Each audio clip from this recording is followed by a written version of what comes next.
So, with the coronavirus or COVID 19, everyone's in mass panic, and I understand that the party is doing specific things to kind of help. For instance, I follow Commissioner D. Clemens on social media, and she is a part of the committee for this area. And I noticed that she is leading an informational campaign. So she's providing specifics, new cases, safety tips, and kind of keeping everyone abreast to what's going on at a county level. I don't feel like we're getting much at a federal level. How is the party handling that going forward with voting coming up? Well, shout out to Commissioner Clemens because Commissioner Clemens is doing what she should be doing as a public official, Yes. is educating her community to make sure they're aware of the information and getting it out there in a format where people can access it easily, understand it easily, and do something with the information. So um, this is why this is what happened when you elect Democrats. Yes. Excuse me, because we are responsible to the public writ large, and she is doing a phenomenal job. Not just with that, I can tell you I've been at county commission meetings, and with her and Commissioner Holmes, you will not find better advocates for the health, welfare, and economic development of the people in Henry County than those commissioners. They do a phenomenal job because their focus is on how do we improve the quality of life for all the citizens in Henry County. Right. And I really appreciate that. So, but having said that, so first I will, just for public information, um, they call it COVID-19 because it is a particular strain of the coronavirus. Oh. Colds and flus are coronaviruses.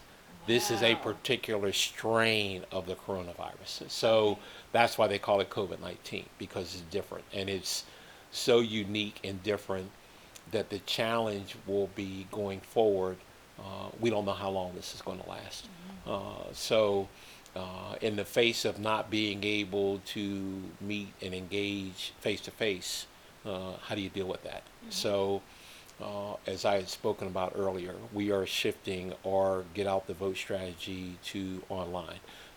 We are going to find ways to get the absentee ballots to the voters, to make sure that they know how to submit them, to make sure that they know how to register to vote, which is all online. For those people that don't know, you can take your phone out and Google MVP Georgia Right. and punch in your name and address and find out if you're registered. It's very simple. And make sure that people know when the primary is, which now, we're talking about May 19th will be the primary. Uh, um, when the general election is, when the runoff is, because there will be runoffs after the primaries because there's so many candidates running for office. There's almost guaranteed to be a runoff.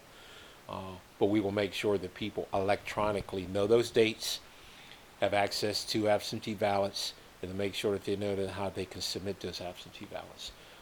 We will be pushing electronically across, our media, across our information roles that we have, encouraging people to make sure that they are registered for all the elections.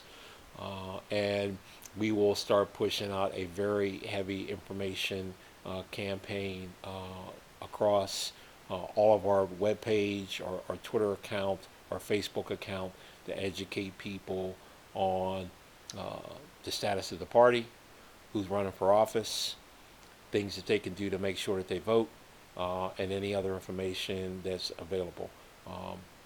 The commissioner, particularly Commissioner Clemens, is doing a phenomenal job with the coronavirus. We won't not necessarily be talking to people about that other than we are suspending face-to-face meetings and we are doing things electronically. But we are going to significantly up ramp our IT presence and our IT communication across all of our platforms, not just the web page, but the Facebook account, the Twitter account. And as a matter of fact, I'm planning on having a meeting with the people that are going to do that on Thursday. And we're going to start ramping up that effort straight away so we can take advantage of that. So those are the ways that we are making sure that we get information out there, that people know that they can still vote. We want people to still participate in the process. It's incredibly important, particularly this year. And to make sure that there are still ways that they can make sure that their voice is heard. So, our voice being heard. That's so important. So